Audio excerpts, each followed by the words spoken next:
हाँ तो भाई लोग, मैं हूँ योगी और आप देख रहे हैं प्ले विद योगी। तो आ गए हैं हम इस middle earth shadow of Mordor के इस गेम सीरीज जो कि 11 वीडियो की सीरीज रहने वाली है, उसके अगले वीडियो में है। यह है पार्ट 2। तो पिछली पार्ट में हमने देखा था कि किस तरह एक रेत जो है स्टेलियन नाम के रेंजर से अटैच हो गया था। और अब ये दोनों ही अपनी इस जर्नी पे निकले हैं। इसमें टेलियन का पर्पज़ है अपना रिवेंज लेना उन तीनों मर्डरर जिन्होंने इनके इसके परिवार को ख़त्म किया था। और हमारे रेत का पर्पज़ है कि जो ये बॉन्डिंग हो गई है, जो कर्स इनको लगा है, जिसके थ्रू ये बॉन्ड हो चुके हैं, उस बॉन्ड को तोड़ना। साथ ही साथ इस गेम में हम पाएंगे कि ये जो रेत है इसकी मेमोरी लॉस हो चुकी है और कुछ ऐसे मिशंस इसको धीरे धीरे मिलेंगे जिससे कि इसकी मेमोरी को रिकवर किया जा सके। और जैसे जैसे इसकी मेमोरी रिकवर होगी वैसे वैसे ये और स्ट्रॉन्ग और पावरफुल होता जाएगा, जिससे कि अपने टेलियन भाई को और अच्छे अच्छे स्ट्रॉन्ग मूव्स मिलेंगे और गेम को जो बहुत अच्छा इंटरेस्टिंग बनाएंगे। तो अब इस गेम में मुख्य रूप से दो टाइप की क्वेस्ट होती हैं। एक तो मेन क्वेस्ट जो आपके इस मिशन को और स्टोरी लाइन को आगे बढ़ाएंगी, और एक होती है साइड क्वेस्ट जो आपको मतलब गेम के साथ साथ एक्सपीरियंस देगी, पावर देगी और मिलियंस जो इस गेम की करेंसी है वो देगी। तो चलते हैं इस गेम की मेन क्वेस्ट पे, द स्पिरिट ऑफ मॉर्डोर। ये जो क्वेस्ट है दोस्तों, इसमें दिखाया गया है एक ऑर्क को जो कि एक ट्री से बांधा गया है। यह है रेटबैग। बेसिकली इस वर्ल्ड में जो उरुक्स जो कि एक स्पीसीज है ऑर्क्स टाइप की, ये जो कमज़ोर जो भी ऑर्क्स होते हैं उनको लीड नहीं करने देती है और उनके साथ काफ़ी बुरा करती है। तो उनमें से एक ऑर्क जो है ये रेटबैग है। और इसका पूरी ही गेम सीरीज में बहुत इंपॉर्टेंट रोल होने वाला है दोस्तों। तो जो ये रेडबैग है, रेंजर जब इसको मिलता है तो ये इसके साथ एक डील करता है कि तुम मेरी मदद करो किसी कैप्टन को ख़त्म करने में, और मैं तुम्हारी मदद करूँगा वारचीफ तक उनको पहुँचाने में। और वारचीफ क्या है दोस्तों? तो वारचीफ इस गेम में एक पर्टिकुलर एरिया के लीडर होते हैं जो सबसे स्ट्रॉन्ग ऑर्क होते हैं उस पूरे एरिया में।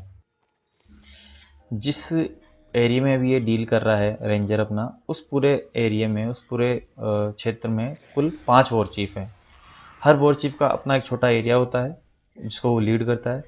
और वॉर चीफ बहुत ही पावरफुल एंटिटी होती है, आप डायरेक्ट उससे डील नहीं कर सकते हैं। साथ ही साथ हर वॉर चीफ के कुछ बॉडीगार्ड होते हैं जिनका खुद का भी अच्छा पावर लेवल होता है। तो वैसे तो वॉर चीफ को हराने की बेस्ट स्ट्रेटजीज में यह होता है कि पहले उसके बॉडीगार्ड को हराया जाए। ऐसा क्यों? क्योंकि बॉडीगार्ड हमेशा वारचीफ के साथ रहते हैं। तो जब भी आप वारचीफ को ख़त्म करने जाओगे तो उसका बॉडीगार्ड आपको मिलेगा ही मिलेगा। तो चलो, वारचीफ तो बहुत अभी आगे है मिशन में। फिलहाल अभी ये रेडबैग ने एक कैप्टन को मारने के लिए रेंजर की हेल्प ली है। जिस कैप्टन ने इसको यहाँ बांधा था उससे ये थोड़ी राइवलरी थी इस रेडबैग की। तो चलते हैं रेडबैग के साथ इस यात्रा में उस कैप्टन की ऐसी की तैसी करने।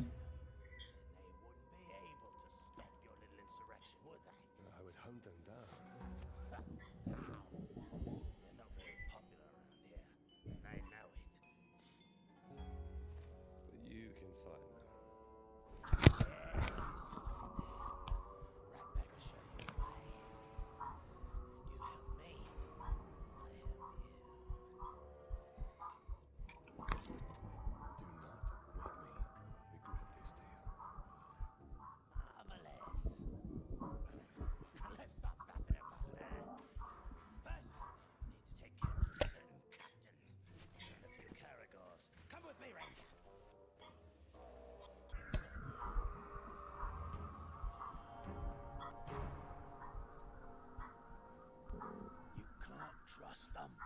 Those slaves will stab you in the back. At least an Uruk will stab you in the front. Most likely the throat. We have similar goals, Ranger. See, you want to kill the captain, and somebody's got to take his हाँ तो place. दोस्तों, game के इस mode पर टेलियन यानी ranger को अपने पता चलता है कि इस पूरी आर्मी अर्थात 5 वॉर चीफ प्लस उनके एक एक दो दो बॉडी गार्ड, तो 10-12 तो लगभग ये मेन स्मॉलर बॉस हो गए, प्लस अपना हैमर ऑफ सोरोन जो कि इस क्षेत्र का जो लीडर है। तो इन सब का एक साथ डील करना अपने रेंजर भैया की भी बस की बात नहीं है, क्योंकि ना तो रेत अभी इतना पावरफुल है और ना रेंजर इतना पावरफुल है। और आप जानते ही हैं एकता में शक्ति होती है। तो यहाँ उसको एक तरीका मिलता है रेडबैक के थ्रू कि यदि अपन वॉर चीफ्स को पहले ख़त्म कर दें, तो वॉर चिप्स ख़त्म करने के बाद उसकी काफ़ी पावर ख़त्म हो जाएगी। केवल अपन को कुछ गिने चुने ही कैप्टन और वॉर चीफ और अपने हैमर ऑफ सोरोन से पंगा लेना होगा, जो कि काफ़ी आसान हो जाएगा। तो हैमर ऑफ सोरोन को बुलाने के लिए या उसकी अटेंशन ड्रॉ करने के लिए उसके वॉर चीफ को मारने वाला मिशन अपन को अपनी इस मेन क्वेस्ट में मिलेगा अभी, जो कि थोड़ा दूर है। फिलहाल अपन इस कैप्टन या कहें जो रेडबैक का मेन दुश्मन है, जो राइवल है, उसको हराने में रेडबैक की मदद करते हैं। Enjoy the fight, learn the moves. वैसे तो गेम में कोई टिप्स एंड ट्रिक्स कुछ समझाने जैसा कुछ है नहीं, क्योंकि बहुत ही ज़्यादा ही इजी टू अंडरस्टैंड गेम है। सारे इसमें मूव्स इजीली आपको देखने को मिल जाते हैं इसकी इन्वेंट्री में, और प्लस ये बीच में गेम के दौरान भी हाईलाइट करते रहता है गेम। हाँ, बस एक चीज़ आपको बताना चाहूँगा कि बीच बीच में कुछ पावर स्ट्रगल के मिशन है, उन्हें ज़रूर आप खेलिएगा, क्योंकि वो आपको 40 पावर प्लस जिस भी कैप्टन को आप उस समय ख़त्म करते हो, उसका जो लेवल है उतनी पावर आपको देता है। जैसे जैसे आपकी पावर इंक्रीज़ होती है, तो मैंने बताया आपको एबिलिटी टीयर अनलॉक होता है। 5 एबिलिटी टीयर अपन ने देखे थे, वो धीरे धीरे पावर पावर लेवल गेन करने से अनलॉक होते हैं। अनलॉक होने का ये मतलब नहीं है कि वो आपको अचीव हो गए। अचीव करने के लिए आपको एबिलिटी पॉइंट चाहिए होंगे, और एबिलिटी पॉइंट मिलेंगे आपको आपके एक्सपीरियंस से। अब एक्सपीरियंस कैसे मिलता है? तो एक मैक्सिमम लेवल ऑफ एक्सपीरियंस तो आपको मिलता है मेन क्वेस्ट पूरी करने से, प्लस साइड क्वेस्ट में भी जो पावर स्ट्रगल वाली क्वेस्ट होती हैं, मतलब जिसमें आप किसी कैप्टन से किसी और लीडर से डील करते हैं, वो ज़्यादा अच्छी होती है आपको पावर जल्दी जल्दी अचीव कराने में। और छोटी साइड क्वेस्ट और होती हैं जिनका मुख्य उद्देश्य आपको पावर लेवल तो नहीं बढ़ाना है, बट एक्सपीरियंस आपको देना है। एक्सपीरियंस आपको अच्छा खासा देके जाती है, प्लस मिलियन जो कि इस गेम की करेंसी है वो देके जाती है, जिससे कि आप अपनी जो चारों पांचों हथियार हैं, जैसे कि सोर्ड हुआ आपका, आपका डेगर हुआ, इन सबको आप इम्प्रूव कर सकते हैं।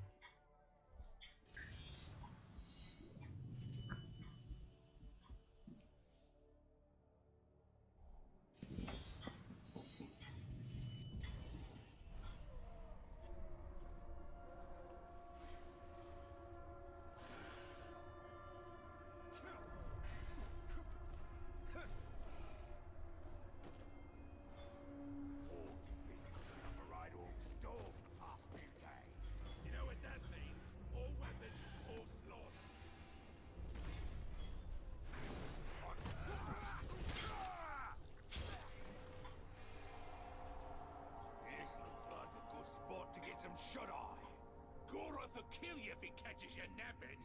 Goroth never comes here. He's always by the hunting camp. Goroth's in the hunting camp. So much for him always being in the same place.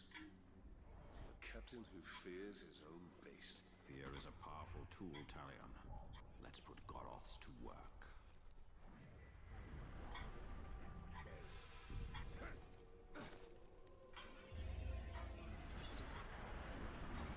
We're close. Now, which one of this filth is Goroth?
trophy.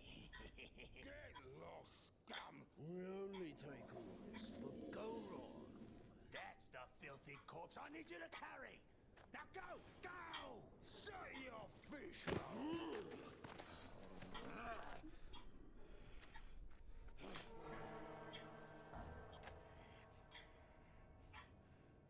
Be respectful, you dunghill worms, or it'll be your ear next time. Ratbag is your captain now. Let's go take a gander. Yeah, and when you're done with that, I've got more bodies for you to carry. Meet me at the crossroads. An old friend there is about to lose his head.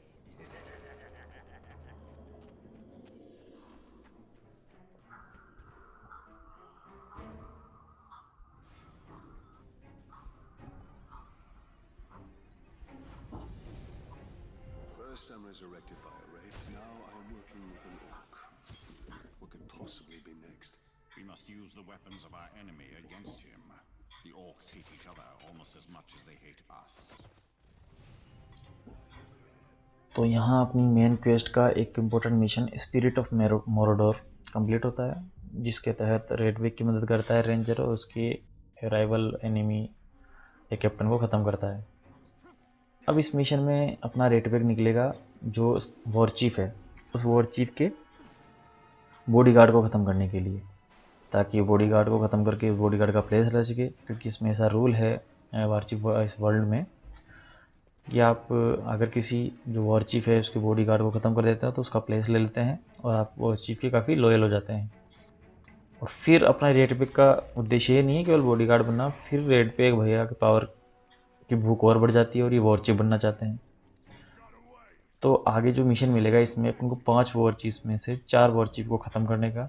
तो उसमें से एक war chief से तो अपन इस तरीके से deal करते हैं कि अपना खुद का एक जासूस रेडविक वॉर चीफ बना के अपन वहाँ बिठाएंगे और बाकी 3 को अपन को ख़त्म करना पड़ेगा।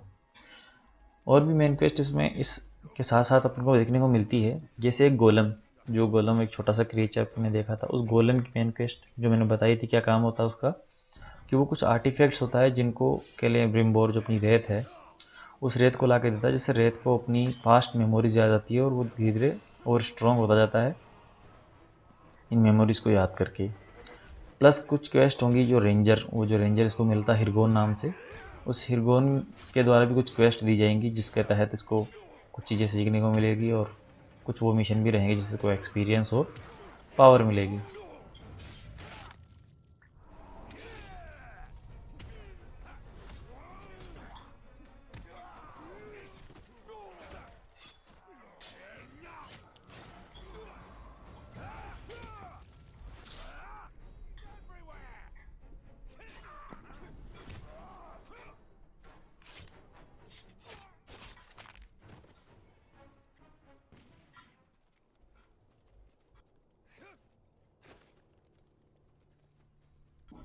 Takes more than a puny fire attack from the Grey Walker to learn me.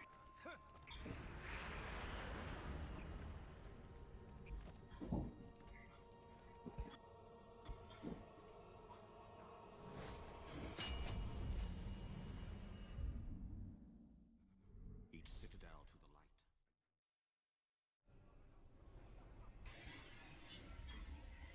Game में ट्रेवलिंग आसान बनाने के लिए भाइयों फोर्स टावर को ज़रूर आप टाइम टू टाइम अनलॉक करते रहिएगा, जिससे कि आपको इन पावर स्ट्रगल मिशन तक पहुंचना टेलीपोर्टेशन के थ्रू बहुत आसान हो जाएगा। नहीं तो भागते रहो, दौड़ते रहो, गेम इसी दौड़ने भागने में पूरा करते रहोगे।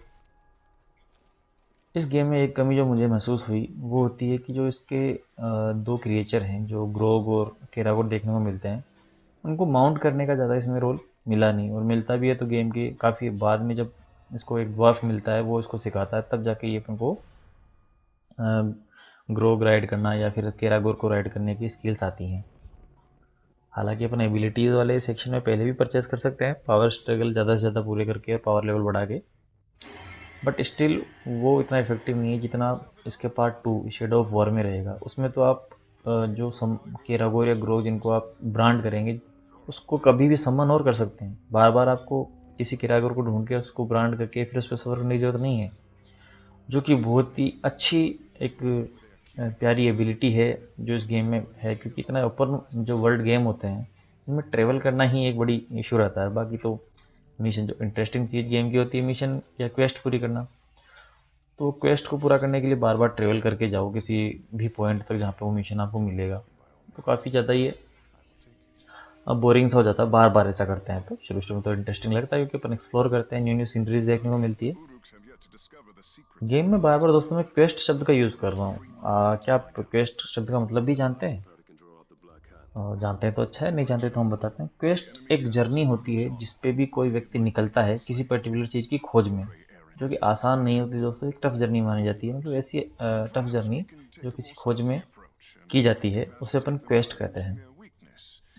और जैसे इन गेमों में अपन को क्वेस्ट शब्द काफ़ी देखने को मिलता है ऐसे गेमों में। It's toxic and is good for one thing. इससे एक मुझे बात याद आती है कि कंप्यूटर गेम्स जो होते हैं या कोई भी टाइप के गेम्स होते हैं, ये कुछ मायनों में अच्छे भी होते हैं, कुछ मायनों में बुरे भी होते हैं, मैं समझता हूँ। जैसे एडिक्शन हुआ या आई साइट पर भी थोड़ा इसका फ़र्क पड़ता है, You see the reason you but joined the कुछ tribe. चीज़ें सिखा के भी जाते हैं अगर आप इसको कंट्रोल में खेलो तो। क्योंकि देखो भैया, अति तो सबकी ही वर्जयत रहती ही है। आप कुछ भी अति करोगे तो वो तो नुकसान करेगा, चाहे फिजिकल गेम करो अति के साथ, चाहे कंप्यूटर गेम्स करो या कुछ भी वर्क करिए। अति कभी नहीं होनी चाहिए किसी चीज़ की। कंप्यूटर गेम्स खेलिए फॉर फन, आर टू आर डिपेंडिंग कि क्या स्थिति है, कितना आपकी इम्पोर्टेंस क्या है, किस चीज़ को आप इम्पोर्टेंस दे रहे हैं। कंप्यूटर गेम्स को करियर आप बनाते हैं तो वो अलग इशू हो जाता है, but otherwise as a fun करना चाहते हैं तो इतना ही आपको करना चाहिए, जिससे कि आप ज़्यादा इसके नुकसान को अचीव न करके फिर फ़ायदों को अचीव कर सकें। हाँ, तो मैं फ़ायदों की बात कर रहा था, तो फ़ायदे क्या हैं इस चीज़ के।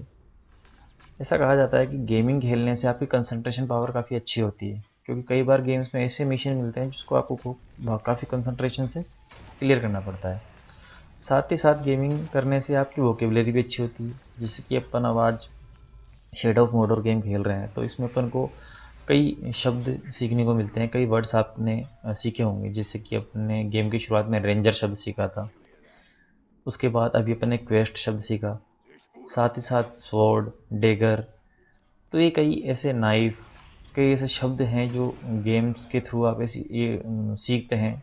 और ये शब्द, सीखे हुए शब्द आप लाइफ टाइम याद रखते हैं दोस्तों, क्योंकि आपने इनको प्रैक्टिकली सीखा है, आपने उनको देखा है, आपने उसको यूज़ किया है, फिजिकली नहीं बट इस जो फिक्शनल वर्ल्ड है इसमें भी आपने यूज़ किया है, तो आपकी मेमोरी में काफ़ी ज़्यादा स्ट्रांगली सबकॉन्शियस माइंड में वो सेट हो रहा है, आपके अवचेतन मन में वो काफ़ी ज़्यादा स्ट्रांगली याद हो जाता है। तो ये काफ़ी 3-4 बेनिफिट्स भी हैं। और जल्दी ही मैं एक वीडियो ऐसा भी लाऊंगा जिसमें कि जो ये अपने वर्चुअल गेम्स हैं और रियलिटी वाले गेम्स हैं उनके बीच कंपैरिजन करूंगा, जिसमें दोनों ही गेम्स के प्रोज एंड कॉन्स, एडवांटेज और डिसएडवांटेज के बारे में बताया जाएगा। Follow me. तो दोस्तों, अगर आपको ऐसा कोई वीडियो चाहिए तो ज़रूर कमेंट में लिखिएगा, शेयर कीजिएगा, लाइक कीजिएगा वीडियो को और सब्सक्राइब कीजिएगा।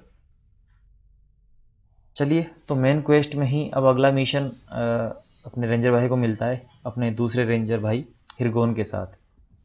हिरगोन के साथ अपनी जर्नी पे निकल चुका है, जो कि काफ़ी आसान सा मिशन था। कुछ आउटकास्ट हिरगोन के, ऐसा समझ सकते हो कि कुछ बंदे थे हिरगोन के जिसको छुड़ाना था हमारे रेंजर भैया को, और रेंजर भैया उसकी हेल्प करते हैं इस मैटर में।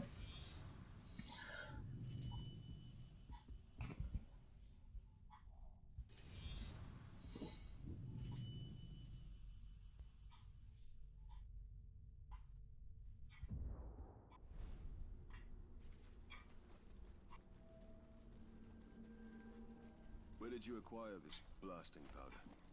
Traded for it with a blustery dwarf. We took his powder, left him our footprints. Pretty fair, if you ask me. You are proving yourself to be a strong leader. For a deserter. That is only because I leave the hard work to men like you. That's what Gorgon says. Ah, you don't know what he's talking about. Me? Oh, I prefer getting in close with the blade. Much more fun to fight that way. You better hope our archers don't hear him, or they'll shoot an arrow in his arse just for a laugh.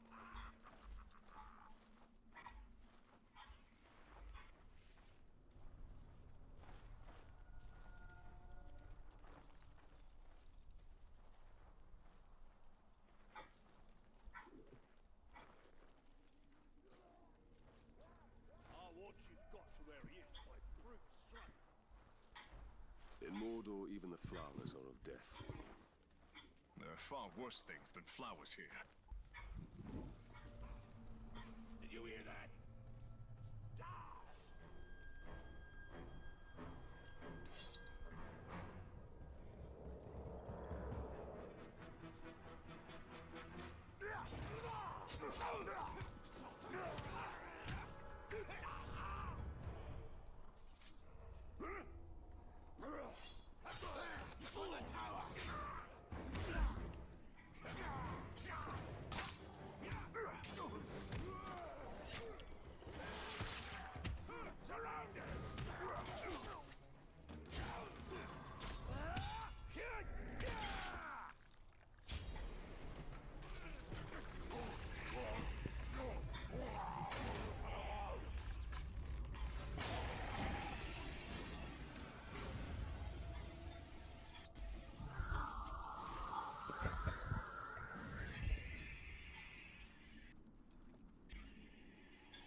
I thought it impossible Sauron would ever return. Darkness descends upon Mordor. Soon it will be impossible not to succumb. When we realized we couldn't fight the orcs, we started dressing up like slaves, sneaking into their camps to free the others. A bold strategy. Not really. Mostly we'd end up slaves ourselves. At least we came dressed for the part. When I was first rescued by the outcasts, they told me you led the search party for my head. I volunteered. Were you caught, our fellow rangers would have killed you. I cannot let you suffer that fate.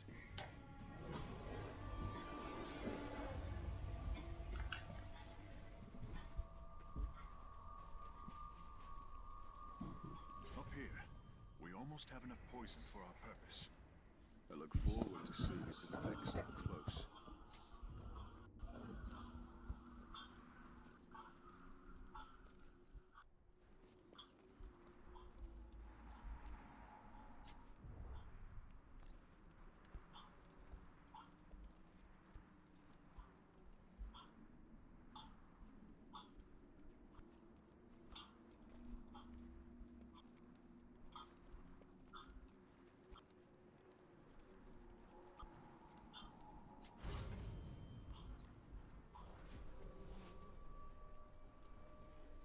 This should be enough.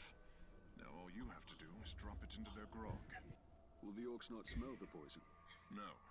But if they spot you, I doubt they will drink from it. The Uruks are stationed by the front gates. For the sake of my men, keep to the shadows. I'll gather my men and wait. We'll stand ready to seize the blasting powder once the camp is clear.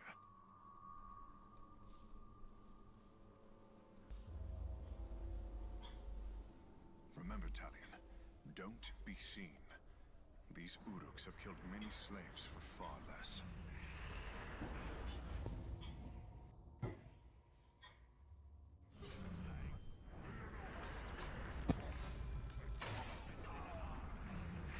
We can do nothing. The weather would probably kill him. That's how feeble some of them are.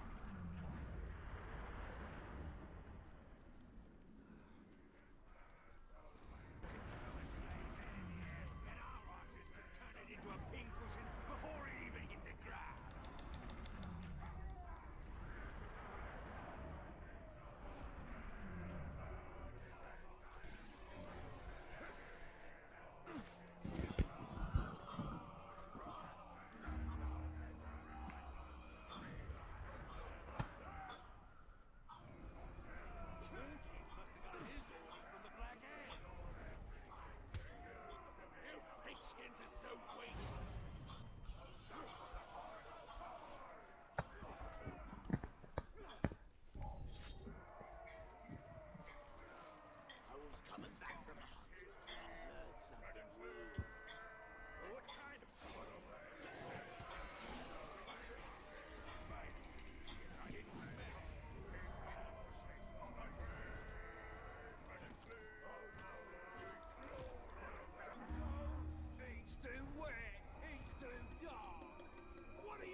this stuff burns so well?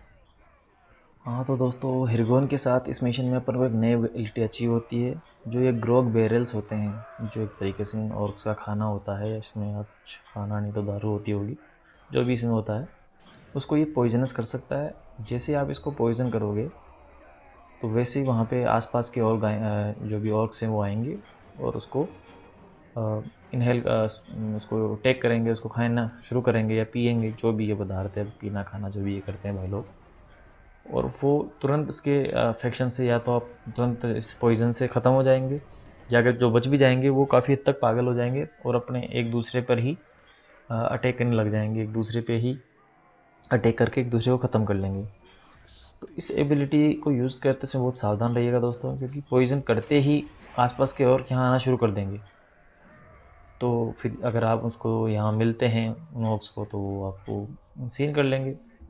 तो फिर कुछ मतलब नहीं निकलता इस poisonous Grove का, इस barrel का। तो पॉइजन करते ही, और ये एबिलिटी काफ़ी यूज़फुल होती है जो स्ट्रॉन्ग होल्ड होते हैं वॉर चीफ्स के, जहाँ काफ़ी सारे ऑक्स बहुत बड़ी संख्या में पाए जाते हैं। तो वहाँ ये एबिलिटीज़ काफ़ी यूज़फुल रहती है, क्योंकि काफ़ी बड़ी मात्रा में एक साथ ग्रोग्स को ख़त्म किया जा सकता है। इस एबिलिटी से मुझे याद आया कि यदि बड़ी संख्या में किसी भी ऑक्स को ख़त्म करना अपन को, तो गेम में काफ़ी सारी फैसिलिटीज़ या एबिलिटीज़ दी हुई है। जैसे कि ज़्यादातर स्ट्रॉन्ग होल्ड में मोर्गन फ्लाई करके क्रिएचर्स लटके हुए मिलते हैं। इन क्रिएचर को शूट करते ही जो मक्खियाँ निकलती है, फ्लाइज निकलती है, उनसे काफ़ी ऑक्स डर के भग जाते हैं, फ्ली हो जाते हैं। फ्ली से याद आया, मैं बात कर ही रहा था कि अपन वोकेबलरी सीखते हैं, तो FLEE, फ्ली का मतलब भाग जाना, डर के किसी चीज़ से भी। तो इस तरीके से वोकेबलरी बिल्ड करता है गेम अपना। हाँ, यहाँ वोकेबलरी से मुझे याद आया कि कई फिक्शनल वर्ल्ड ऐसे होते ही हैं, गेम में होते ही हैं, जो कि फिक्शनों पे बना होता है गेम, फिक्शनल स्टोरीज होती है। तो सीधी सी बात है, जब फिक्शनल स्टोरीज है तो फिक्शनल वर्ड्स भी मिलेंगे। तो सभी वर्ड्स को अपन को मेमोराइज करने की ज़रूरत नहीं है। जो अपने को इम्पोर्टेंस देते हैं अपनी रियल लाइफ में यूज़ करने में, उन्हीं को मेमोराइज करिए, तो ये अच्छा रहता है। बाकी को इग्नोर करिए। अब जैसे इस गेम में और दुनिया भर के अलग अलग टाइप के आपको देखने मिलेंगे कैरेक्टर्स। अब इन सब कैरेक्टर को रिमेंबर करने से मतलब नहीं है, तो मैं भी ज़्यादा एक्सप्लेन नहीं करता हूँ इन क्रिएचर्स के बारे में आपको।